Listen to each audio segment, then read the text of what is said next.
welcome back to Life Lessons with Sheila. I'm so honored to have you here this morning, the very first Monday of September 2024. On Mondays, I usually like to share some kind of motivational kind of content that will encourage you in your personal life. Sometimes they are more devotionally written, but usually it has been my day to share motivational content.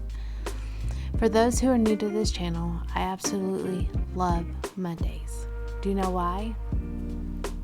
I do it on purpose. I have chosen to allow Mondays to become my favorite day of the week. I began to understand that if you have the same thinking as most people, you will end up with the same outcome as most people. Most people hate Mondays. I wanted more from my life.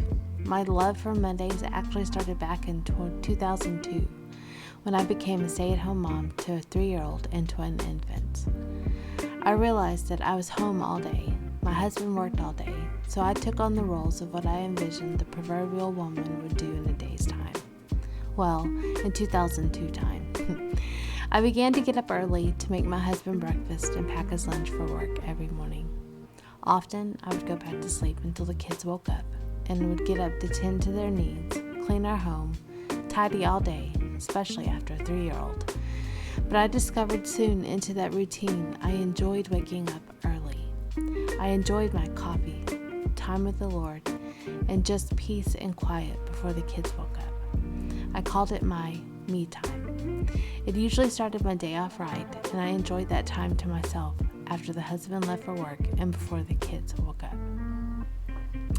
As I went back to work teaching at school, once the twins turned 2, I used my early morning times to clean up around the house, do laundry, get myself dressed, makeup, and hair done, sort out supper and kids' snacks for after school, and sometimes I would wake up early enough to run to the gym before the husband left. But in that stage of my life, getting as much done before the sun came up was a winning day with me. That routine stuck with me throughout the school year for 13 years. Even on days off, I found more pleasure out of getting up early and getting stuff done. I would wake up and give work to my servants. Only my servants were my washing machine, my dishwasher, dryer, and vacuum. I stuck to this routine until the pandemic. Then I began to have many later mornings, later evenings, but things still got done. Then enter my bout with COVID pneumonia. After that long hospital stay, I was left barely able to walk, unable to open anything on my own. I couldn't even write anything legible. With much therapy and time, I've been able to start to get around, pick up, and take care of light duties. I, however, got into the habit of sleeping in, staying up way too late. I miss getting up early to watch the sunrise, to enjoy that cup of coffee before anyone else wakes up. I miss cleaning up and tackling the chores for my servants. I have had to turn most of the house stuff over to my boys, which, let's be real, they've done their best, but it's time to get my home back to the cleanliness and order that I personally thrive in. So here are my goals for September. Goal number 1 is early wake-up times will return. So one of my biggest goals for September is to return to my morning self. I used to love mornings, and I long to return to the early morning rising and coffee in the morning. I know that I can make my own coffee because I've done that before. So I plan on waking up at 6 a.m. to start, Monday through Friday.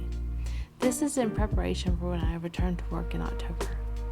I have an end goal to make this a routine, and that is by October 3rd. It's all about lining up my habits with my desires, and I do desire to return to early morning wake-up times. That's going to mean going to bed earlier. It means turning off my phone, getting my nose out of other people's business. You know, the hard-to-do things. My second goal is to write the Thanksgiving table. My other biggest goal for September is to write an entire novel titled The Thanksgiving Table, which I began sharing the outlining process as well as the setting. You can find those out on the videos I have linked in the description box in the playlist titled Autumn Writing Journey. My goal is to write and complete one chapter a day through September 27th. This will be my main creative priority, and that may mean fewer daily videos. So, if you enjoyed the morning and evening prayers, you can click on the prayer time playlist, as well as the verse of the day playlist, and the devotionals playlist to find any encouragement you may need. I'm not saying I won't be posting those videos, but they may be few and far between for just this month. I may instead go live and pray with you in the morning, and maybe talk through a devotional as my daily contribution. That way, things stay fresh on this channel, but my main creative focus is writing this book.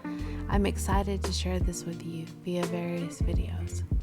It is a book that is full of emotional healing, spiritual breakthrough, and unconditional love. Goal number 3 is to increase my social media presence. This may mean adding videos and reels to Instagram, Facebook, TikTok, as well as to continue to share my encouragement and inspiration here on YouTube.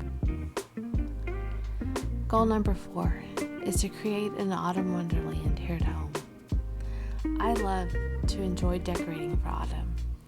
Autumn always starts my fun decorating for the holiday season. It will start with autumn, Thanksgiving, and then go into Christmas. This year means more to me than the past few. I want to create a safe, comfortable, and cozy space for all who enter my home. Goal number 5 is to read. I know I have wanted to read A Sycamore Secret by Stacey Weeks last month, but I did not even crack open the cover. That is going to change starting, yesterday.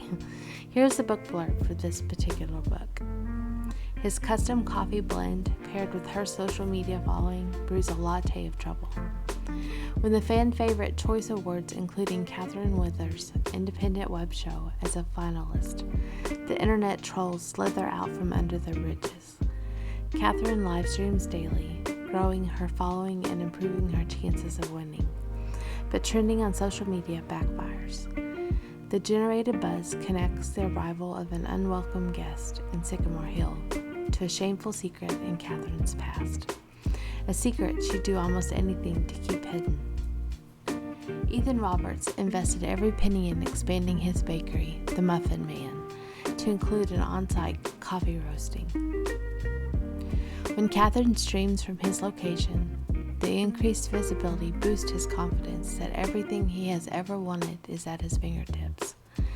But the frenzied online comments and lingering paparazzi prove that mixing a tenacious morning show host, an entrepreneurial baker, and a decade-old secret only percolates trouble.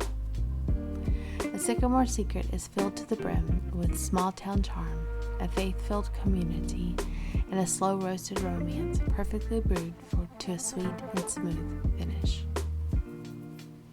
As you can tell, that really kind of sparked my interest because it brought some of my favorite things together, which is, of course, coffee and bakeries, which I love to bake, and someone with a social media presence. So it sounds kind of fun, especially with the internet trolls. We'll see. After I read it, I should finish it in the next week or so. I will also go on and read Wild Child by Audrey Carlin. Here's the book blurb for that one in case you're interested. Twice my life changed in a single day. The first was when I lost my parents. Hand in hand, I walked with my big sister up the steps of Carrigan House, a foster home for girls. We were lucky to be met with open arms and a house filled with children just like us. Children who lost everything. From that day forward, we were raised as one big family. Our bond of sisterhood was strengthened through the shared experience, pain, sacrifice, and love. Sisters, not by blood, but by choice. Soul sisters. The second day my life changed was on the worst day of my adult life. My boyfriend broke up with me via text. My sleazy boss hit on me, forcing me to quit a job I desperately needed. And the cherry on top was getting pulled over by FBI agent Little. Did I know that he'd also saved my life that night? From the moment we met, Agent Fontaine wouldn't dare let me out of his sight. And between his alpha ways, kind brown eyes, and heroism, I was lost to the man who hid behind his job. But this agent had a rule: never fall for a woman you saved. Yet, I wasn't just any woman. I was known among my sisters for taking risks and dreaming big.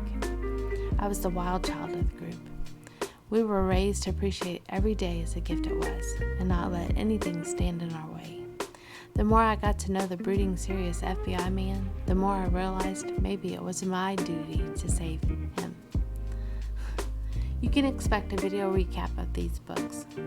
Remember, leaders are readers. I had to find time. No, let me change that. I need to make time to read. And that's it. Those are my goals for September. I am motivated and excited. If you'd like to join me in setting some goals for this month, I would love it if you would share your goals either in a video, feel free to tag me, or in the comments below. Also, if you want to join me in reading those 2 books, I will link them in the description box below. I'll talk to you in the next video. Bye.